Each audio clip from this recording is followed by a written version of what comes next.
বাংলাদেশে চিন্ময় কৃষ্ণ প্রভু গ্রেফতারিতে ফুসছে এ বাংলাও। বাংলাদেশের এই ঘটনা পূর্ব পরিকল্পিত বলে দাবি ভারত সেবাশ্রম সংঘের বেলডাঙ্গা শাখার প্রধান কার্তিক মহারাজের। এবং রিপাবলিক বাংলাকে এক্সক্লুসিভ সাক্ষাৎকার দিয়েছেন কার্তিক মহারাজ। কি বলেছেন তিনি শুনব। বাংলাদেশের যে ঘটনা, ভারত সেবাশ্রম সংঘের 11টা সেন্টার আছে আমাদের বাংলাদেশে। আমি গত বছর গিয়েছিলাম বাংলাদেশে। তো বাংলাদেশের 1947 সালের পর থেকে একের পর এক যে ঘটনা ঘটছে, সমস্ত হিন্দুর যে সংখ্যা ছিল পার্সেন্টেজ, এখন সেটা 7% দাঁড়িয়েছে।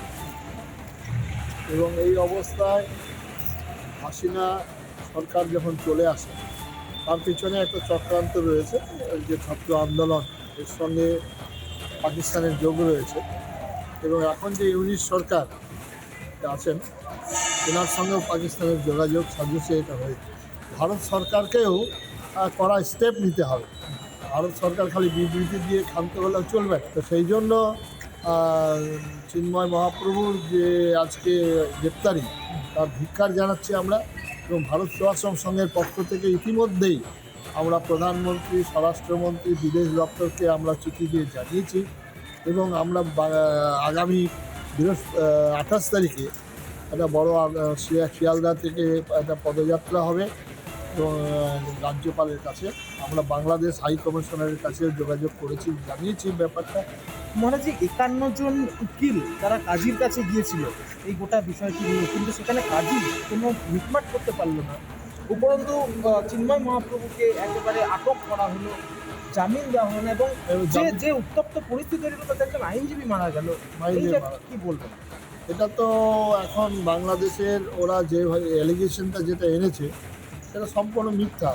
ইউনূস সরকারের যে পুলিশ, তারা কি জিহাদের মতন আচরণ করছে না? জিহাদের মতো ইউনিট সরকারের পেছনে তো রয়েছে, ইউনিট সরকারের মদত আছে। আর এই মুহূর্তে যে আপডেট আপনাদেরকে জানাবো, সনাতনীদের আন্দোলনে কাঁপছে মৌলবাদীরা। হিন্দুদের গর্জনে কিছুটা হলেও, মানে অল্প অল্প করে হলেও পিছু হটছে ইউনূস সরকার। হিন্দুদের আন্দোলনের চাপে ক্রমশ নত হচ্ছে বাংলাদেশ পুলিশ। চিন্ময় কৃষ্ণ প্রভুর প্রতি আচরণে পরিবর্তন। রাতে চিন্ময় কৃষ্ণ প্রভুর কাছে পৌঁছে দেওয়া হয় প্রসাদ। ইসকন মন্দির থেকে প্রসাদ নিয়ে আসেন তার সচিব। ওষুধও পৌঁছে দেওয়া হয়েছে তার কাছে। এবং যেমনটা আপনাদেরকে জানাচ্ছিলাম, সোমবার রাতে চিন্ময় প্রভু তার কাছে প্রসাদ নিয়ে যেতে বাধা দেয় পুলিশ। কিন্তু তারপরেই সনাতনীদের যে বিশ্বজোড়া প্রতিবাদ এবং আন্দোলন, সেই আন্দোলনে কিছুটা হলেও ভয় পেয়েছে ইউনূস সরকার, তা কার্যত স্পষ্ট।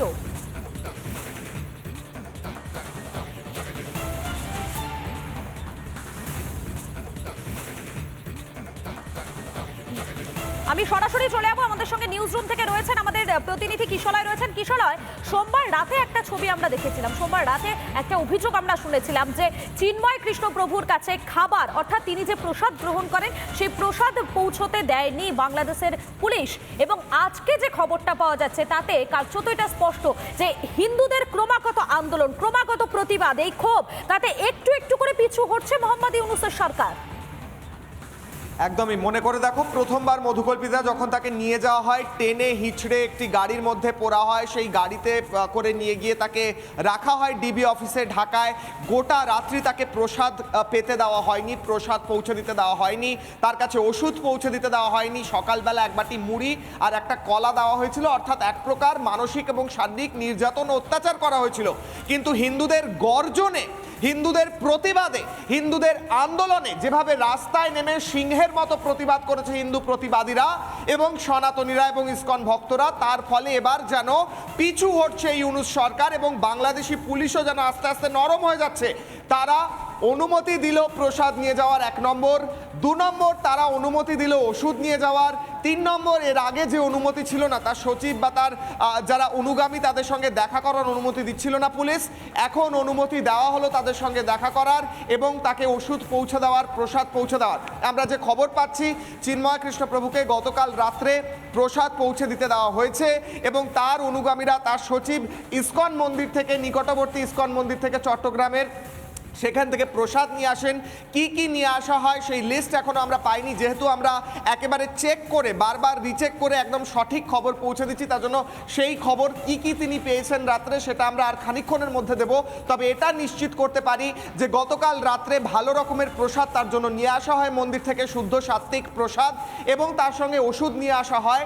সেই ওষুধ এবং প্রসাদ তার কাছে পৌঁছে দিতে দেওয়া হয় এবং এই মুহূর্তে গতকাল রাত্রে প্রাথমিকভাবে তাকে নিয়ে আসা হয় চট্টগ্রামের ডিবি অফিসে, কোতোয়ালি থানা, এবং সেখান থেকে বের করে রাত্রিবেলা নিয়ে আসা হয় চট্টগ্রামের জেল রোডে, সেন্ট্রাল জেলে, লালদিঘির পাড়ে। সেইখানে তাকে এই মুহূর্তে রাখা হয়েছে। তার কাছে প্রসাদ এবং সমস্ত রকম যা প্রয়োজন সেগুলো পৌঁছে দিতে দেওয়া হয়েছে। এক সেট কাপড়ও পৌঁছে দেওয়া হয়েছে তার কাছে, যিনি গেরুয়া পরেন সেই গেরুয়া কাপড় আরও এক সেট পৌঁছে দেওয়া হয়েছে চিন্ময়কৃষ্ণ প্রভুর কাছে, এমনটাও খবর পাওয়া যাচ্ছে। অর্থাৎ বাংলাদেশি ইউনূস সরকার যারা জঙ্গিদের সমর্থনে চলে, তারা ভেবেছিল জঙ্গিপনা করে এবং রক্তচক্ষু দেখিয়ে হিন্দুদের পিছের ভয় পাইয়ে রাখা যাবে, কিন্তু হিন্দুদের গর্জনে, হিন্দুদের সিংহনাদে, হিন্দুদের প্রতিবাদে, হিন্দুদের আন্দোলনে, হিন্দুদের চিৎকারে, হিন্দুদের রাস্তায় পড়ে থাকায় তারা ভয় পেয়েছে। এবং সেই ভয় পাওয়ার কারণে এবার চিন্ময় কৃষ্ণ প্রভুকে যা সুবিধা প্রাথমিকভাবে দেওয়ার কথা ছিল, মানবাধিকার যেগুলো একদম শুরু থেকে দেওয়ার কথা ছিল, সেটা এবার দেওয়া শুরু করলো মোহাম্মদ ইউনূসের সরকার। একেবারে কিশোর সেই ছবিটা কার্যত স্পষ্ট হয়ে যাচ্ছে, কেননা একটু একটু করে যতই সময় এগোচ্ছে ততই বোঝা যাচ্ছে মোহাম্মদ ইউনূসের সরকার যে অনেকটাই ভয় পেয়ে পিছু হচ্ছে, সেটা কিন্তু কার্যত পুলিশের এই আচরণেই স্পষ্ট হয়ে যাচ্ছে।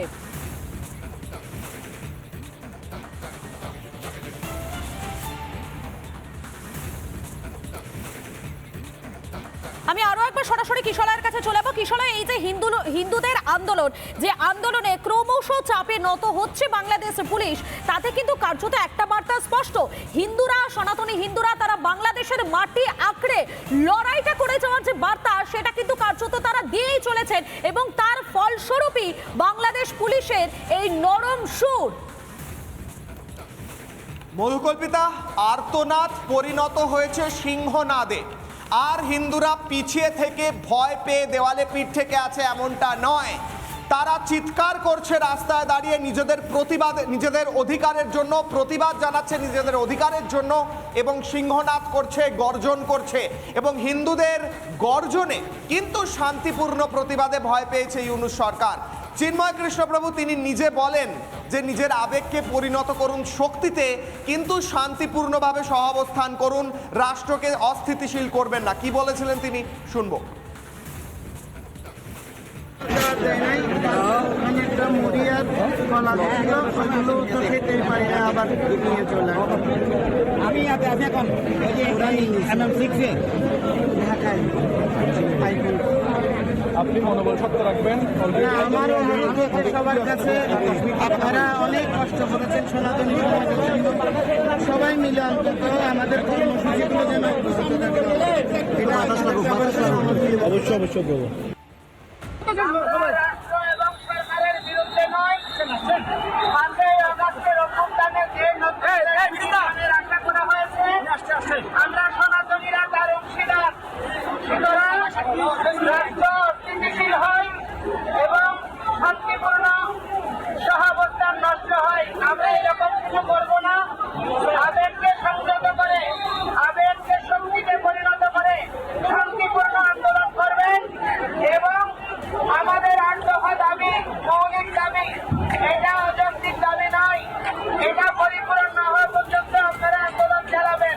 কিন্তু দয়া করে রাষ্ট্রের স্থিতিশীলতা এবং পরস্পরের সৌহার্দ্যপূর্ণ অবস্থান, এটাকে গুরুত্ব প্রদান করবেন, এটা আমি আপনাদের সবার কাছে আশা করছি।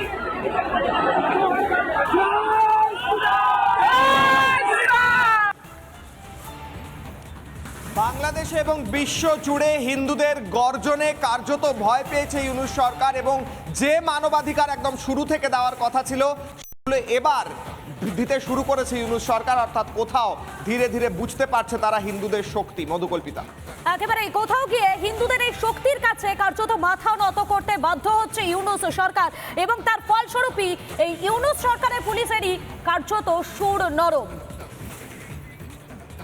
নানা ধরনের কন্টেন্ট দেখার জন্য লাইক করুন, শেয়ার করুন আমাদের ফেসবুক পেজ, সাবস্ক্রাইব করুন আমাদের ইউটিউব চ্যানেল। পাশাপাশি অন্যান্য ব্রেকিং নিউজের জন্য অবশ্যই চোখ রাখুন রিপাবলিক বাংলায়।